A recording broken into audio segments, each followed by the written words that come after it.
Sindal coming at you with another video, and today we're going to talk about Pilar Cyst and Sebaceous cyst. Anytime a black woman is told not to oil their scalp, it is all out war.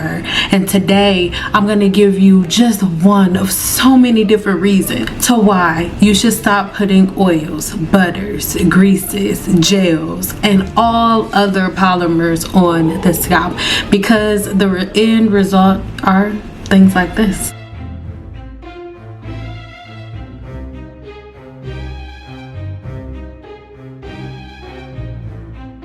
Before you sign off, because most people's favorite comeback is, oh well, Indian women and women from other nationalities, they put oils, butters, and greases in their scalp too, and they have long and beautiful hair. Well, here today, if you stick around to the end of this video, I'm going to explain to you how this woman also ended up here. You feel any of this now? A little. Not too bad. Okay. Done. Not too bad. Easy. Good. These Pilar cysts as well as sebaceous cysts are why they can affect everybody, and then today I'm going to show you how to prevent them. All right, stick around to the end of the video because prevention is key. Start with the sebaceous cyst. Now, a sebaceous cyst is a non-cancerous cyst, which is a benign lump that is formed underneath the skin. It forms when the sebaceous gland, which produces sebum within the human body, when the sebaceous gland gets blocked, it gets filled with sebum and other different materials that end up being formed in the sac as it's stuck in there and not able to have a proper release. It is a small, smooth bump that can range in size from really small to large, and it is normally located underneath the skin. And today we're focused on the sebaceous cysts that are formed on the scalp, but you can get sebaceous cysts all over the human body. Sebaceous cysts are different from pilar cysts because they're really soft to touch. If you have a sebaceous cyst, it's going to be really soft because it's really just full of sebum and other little crud. Now, most sebaceous cysts at the beginning stages are virtually painless, so you don't really notice them until they start to become inflamed, because most people will notice it visually, begin to add different oils and butters and different things of that nature to it, which this makes it bigger and causes inflammation, which leads to other things. We're going to talk about it in a second.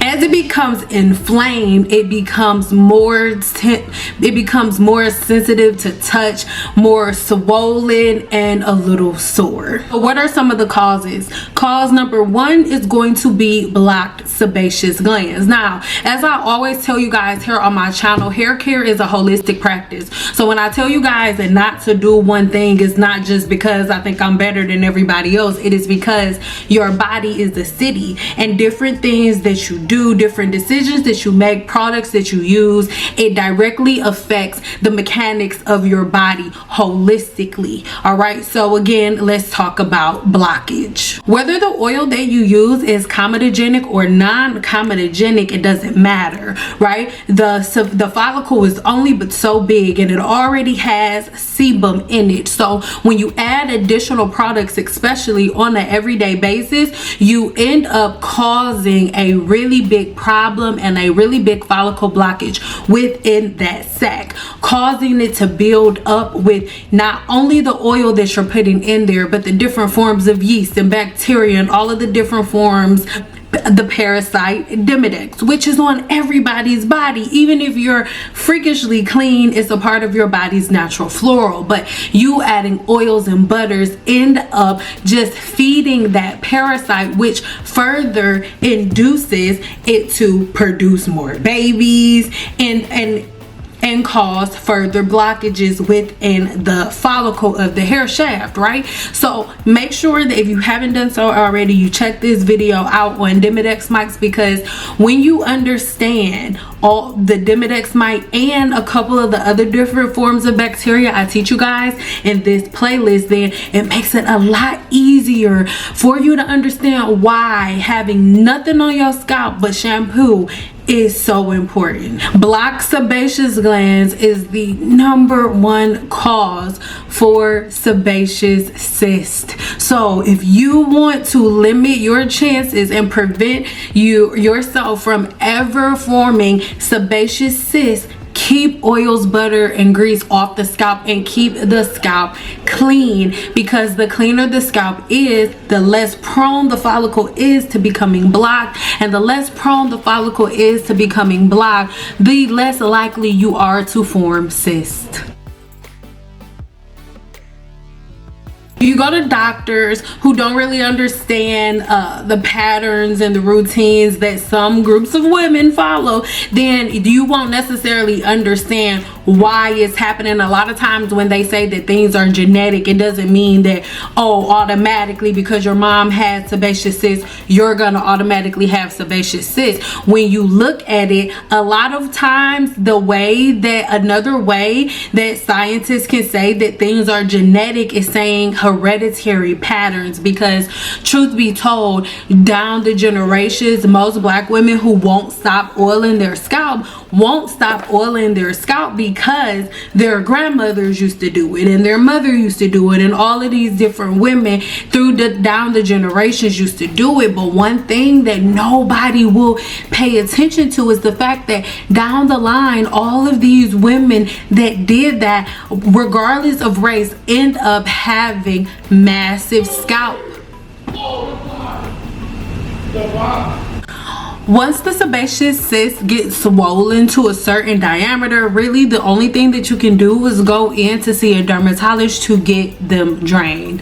This is why I'm breaking this video down in pieces the way that I'm breaking it down today, and this is why across my channel I'm always telling you guys what not to do. And once I say that, I get comments like this. It's like, well, oh, see, you're always telling us what not to do, but you're not telling us what to do to fix it. Well, that is because there are levels to this, and once you play around in your hair and in your scalp for decades, for 10 years plus, then it's not gonna be as simple as, oh, all you have to do is put this on it and all of the problems will be fixed. it doesn't work that way. That's why I'm teaching you the information so you can learn it, so you can prevent it from happening again once you go to the levels that you have to go to get it fixed.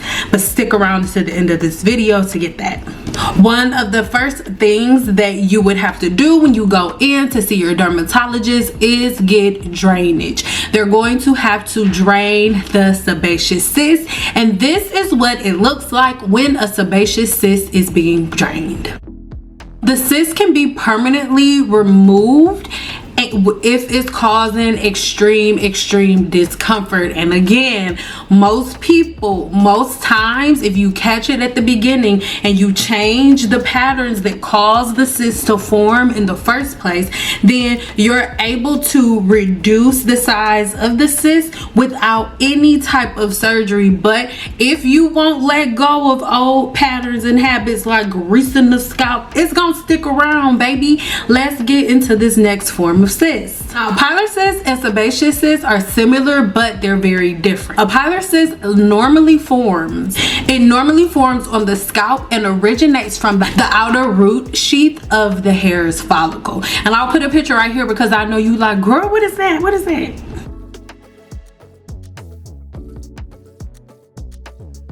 And again, the sebaceous cyst can happen anywhere on the body and originates from the sebaceous gland. So both of them are happening on the scalp, but the original source is from two different places. Now, we talked about the sebaceous cyst being filled with sebum, and it has a normal, softer and greasy consistency, whereas the pilar cyst is filled with keratin, and keratin is what the hair, skin, and nails are consisted of, and that's what these pilar cysts are full of.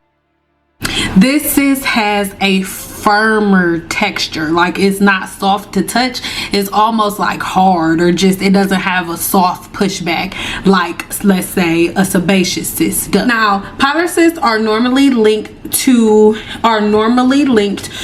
the hair follicle, and scientists are finding that again, a lot of people that have this form of cyst have a genetic predisposition to this case. This does not mean that there is something in the body's genome that makes it so you automatically are going to have this. This means that culturally certain women are having certain patterns that are causing this problem. So many women love to say, oh, women from other races, Indian women and Sudanese women and all of these other women, they use oil and grease on their scalp. Well, guess what, my baby, they're going bald too. They have pilar cysts too, at a rate that most of you guys never see, because they don't do hair and view hair and use hair as a rite of passage or as a form of identity like other people do, so you don't see it. But let's take a look at this. Hey, it's Carly, and I have a very bumpy head, so I'm in the Upper East Side today to visit Dr. Day, who's going to remove one of the many bumps on my head. Will it be worth the time, the money, the pain? I'm a little nervous, a lot nervous, but let's go find out.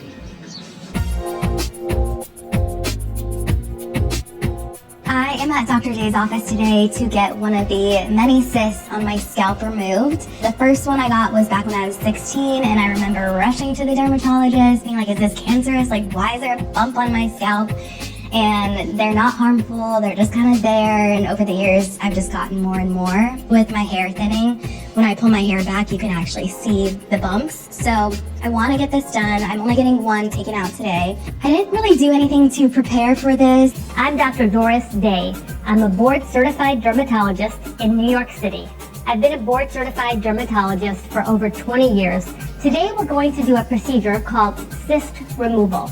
A cyst is an outpouching of the follicle. So every follicle has some oil glands at the bottom, but sometimes as they get inflamed over time, it can create a sac. And that sac will then collect all the protein and all of the elements that the follicle makes, and it can grow. The nice thing about this procedure is mark it with a little marking pen, a blue marking pen. Then I'll numb it. We'll let that numbing sit for about 5 to 7 minutes because it has a little bit of epinephrine in it, which constricts blood vessels. I'm always looking at the hair follicles and trying to preserve them. Hopefully it'll pop out, otherwise I'll just help it come out and we'll remove it. Put it in a bottle because I usually send it to the lab for pathology. Even though I know what it is, it's always good to have peace of mind. That result will come back in about a week. So as you can see, this woman also deals with the same exact problem, and she ended up going in to see a dermatologist to get them removed. Here is another woman that is not of African descent that also has these cysts formed in her hair, because at the end of the day there are certain practices that end up causing an overgrowth of yeast and bacteria that throws off the natural hair growth cycle. Now when it comes to these pilar cysts, depending on your diet, depending on the different things that you're eating and ingesting into the body, it can throw the human hair growth cycle off, right? So because these cysts are formulated with different forms of keratin, that keratin is produced within the gut through the gut's microbiome. So how everybody's always talking about taking biotin supplements, my baby, biotin is produced within your gut. So the better your diet is, which is why I have the Apothecary, the better your diet is, the more you are ingesting things into the body that help you to build all of the amino acids needed for healthy hair, skin, and nails. Then in this case, you will notice that you can start to fix your pilar cyst or your sebaceous cyst just by simply changing your patterns, routines, and your diet. The only way you can gain wisdom is through accountability and looking at your previous patterns. So if anybody who listens to the sound of my voice, when I say don't put oil and grease on your scalp, if you're like, No, because my grandma said you need it all. then you're a person who's probably not going to be able to fix this issue or fix this problem, because the human body is more than equipped to do everything that it needs to do. When you sleep, your blood is still pumping through your veins, your heart is still pumping, everything in your body still moves and still works without any of your help when you sleep. So why do you think that the only way that your hair can grow and the only way that the scalp can be moisturized is if you add oil? So remember, the pilar cysts are specifically forming on the human scalp, right? Whereas, like I said, sebaceous cyst is going to be all over the entire body. It could come all over the whole body, even though we're focused on the scalp today. Now, even though pilar cysts are not directly caused by oil buildup, you having oil and product buildup is going to widely affect the rate in which these pilar cysts end up formulating on the human scalp. Oil can trigger even more of these cysts to form, because a lot of times you'll only have one. You can change your diet and your patterns around, and then it'll kind of go away on its own, like the person that I showed you at the beginning of the video. But if your patterns and your routine end up causing this to grow even further, you'll end up causing a lot more harm than good. And what you guys don't understand is oils and butters and greases are not going to cause these cysts to diminish. They're going to cause them to overpopulate. And these are things that you guys need to understand. When oils and butters and other greasy products like gel or different polymers, especially something like avocados or freaking all of these other fruits and vegetables that y'all trying to put in y'all hair, what they end up doing is creating a layer that ends up blocking the follicle and the pore, which is the entry to the follicle itself. This creates an environment where the body's hair follicles natural functions are disrupted. Upon this disruption, you're going to throw the natural hair growth cycle off, and at all times the human hair follicle is letting go of so many different forms of yeast, bacteria, and dead hair cells. So if you're throwing that cycle off, some of those dead hair cells are falling off and flicking off anyway. They're not able to get out because you're blocking them, and then you cause these pilar cysts to form within the hair's follicle. Because you know how we say, yeah, the cuticle of the hair shaft is dead, and guess what, little pieces are flicking off in the hair's follicle at all times. So if you're blocking the opening with oils, whether they are comedogenic or non-comedogenic, you are causing cysts to form within the hair's follicle. That's the burning, the itching, the redness, the sensitivity to touch that so many of you have. There are certain genetic pillars, right, that could cause the hair growth cycle to be off. Different functions or different illnesses and ailments that one may have in the body could cause a disruption and stress in the hair growth cycle that could cause it to be thrown off. Like if you go through stress in some way, shape, or form, you may end up with telogen effluvium, which throws off the natural hair growth cycle, which gets you stuck in the telogen phase, which may throw off that cycle, causing you to develop cysts in the hair's follicle if your natural practices are not formed correctly. But again, if you are cleansing the scalp properly and making sure that nothing remains on the scalp but shampoo, these are things that never really happen to you. All of these things could be prevented if you stop trying to hack everything, and if you get a mannequin that resembles your natural hair before you use yourself as a test dummy. Remember, when you add oils or butters to anything, you're trapping it, right?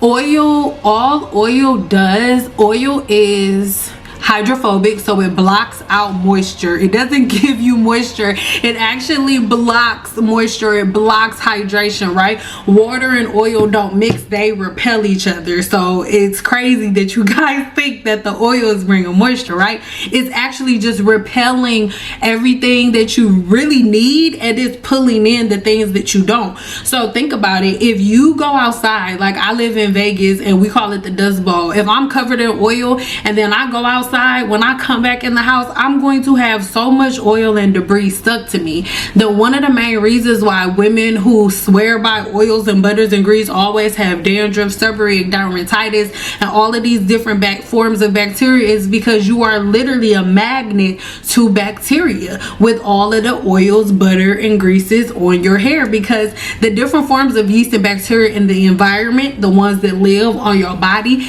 they all metabolize lipids. The lipids that live in all of the oils and the butters and greases that you're putting on your scalp. So the reality of it is, yeah, absolutely, like the greases, the oils and stuff, they're nutritious, but they're feeding all of the different forms of microbiome that are all around on your body, on your scalp, and around in the environment. So these are things that you really need to think about, because when you are constantly putting oils and butters and greases, you are increasing the likelihood of you having either Pilar cyst or sebaceous cyst. And of course, a lot of dermatologists, they know absolutely how to get rid of them, but dermatologists are who you go to after I or a trichologist cannot help you, after somebody like me can't help you, right?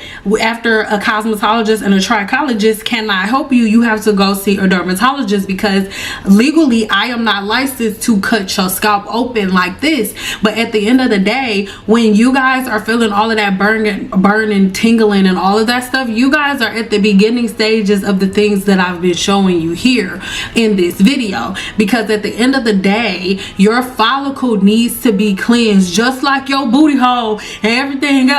And the more you don't clean it, the more it's gonna collect stuff, huh? And the more it collects stuff, the more you're gonna end up having different forms of inflammation, different forms of bacterial infections on the scalp and within the hair's follicle. Cases, the only way to get rid of Pilar cyst is to go to see a dermatologist, so that way they could be drained. And sometimes you don't need drainage. Sometimes they could give you like a topical treatment that you will have to follow certain practices, and then it'll just go down itself.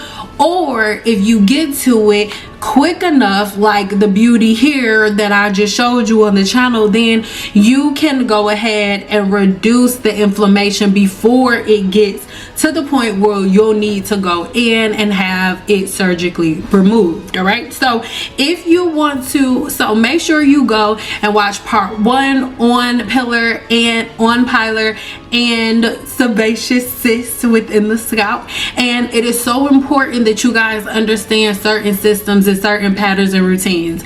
On almost all of my videos, every time I do a video to educate someone, at the end of it, it's like, okay, you told us what it is, but what are we supposed to do to fix it? Well, my videos are educational about prevention and the things that you should and shouldn't do, so that way you don't walk into certain things. But for what I do professionally is cure these things. So I'm not gonna give away like the real life things that you can do to fix it here for free on my channel. I'm just not gonna do that. I used to years ago, but we know how social media is, where people like take people's intellectual property, steal it and twist it up and stuff, and your girl not here for that. If you want to know how to get rid of your sebaceous cyst, the Pilar cyst, once it gets to that point, I ain't got nothing to do with that, my baby. You gonna have to go see a dermatologist.